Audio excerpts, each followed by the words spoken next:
No matter where you drive across South Florida, the commute seems to cost money, courtesy of more and more tolls. And tonight, Local 10 investigator Amy Viteri looks at how much all of us drivers are paying now and why we could see those costs go even higher.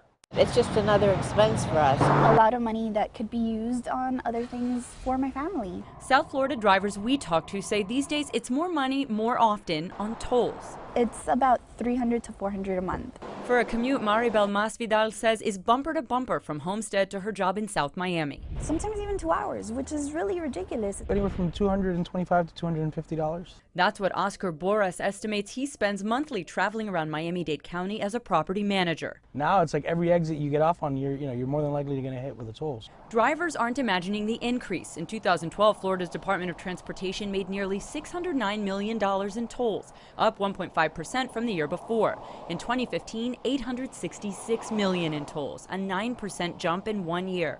Miami-Dade Expressway Authority, or MDX, oversees 5 major roadways in the county. In 2010, MDX tolls brought in $112 million, down 1% for the year. In 2015, toll revenue surged to nearly $183 million, a 42% increase from the year before. In their financial report for 2015, MDX credited the revenue boost to converting the last 2 expressways, the Dolphin and Airport, to ORT, or open road tolling. A spokesperson told Local 10 the toll rates allow the agency to finish 5 major construction projects in a 5-year window. If we do nothing, there will not be a highway in Miami-Dade County that will not have a toll on it. So Chris Wills launched the No More Tolls campaign, a petition to change state law to allow people to vote on tolls. In 2013, MDX approved policy authorizing them to automatically increase tolls in the future based on inflation, just like Florida's Turnpike, even though MDX board chairman Luis Martinez voted against the plan. In 2015, Miami-Dade's county commissioners signed this resolution asking MDX to lower or cap tolls and not tie future increases to inflation. But our salaries don't necessarily go up with cost of inflation, so it makes no sense. Officials say neither MDX or the Florida Turnpike get tax dollars and are funded solely through tolls.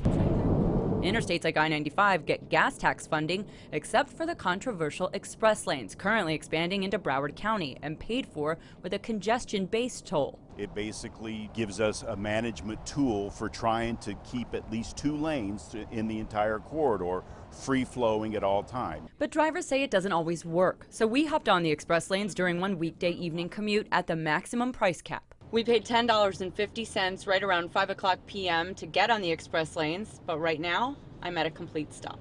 Based on volume, officials could eventually reassess that maximum price, but could it increase by double or even triple? Is that possible?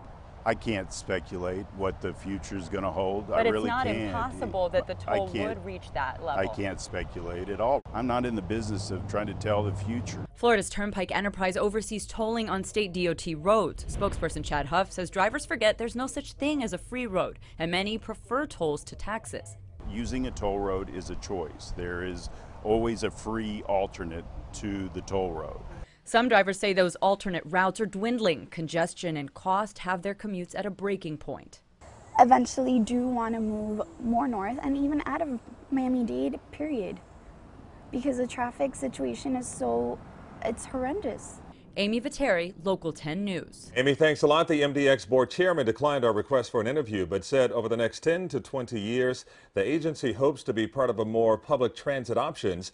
The No More Tolls petition has to reach nearly 700,000 signatures in order to get the issue put on the ballot. You can find that information on our website. It is always local10.com.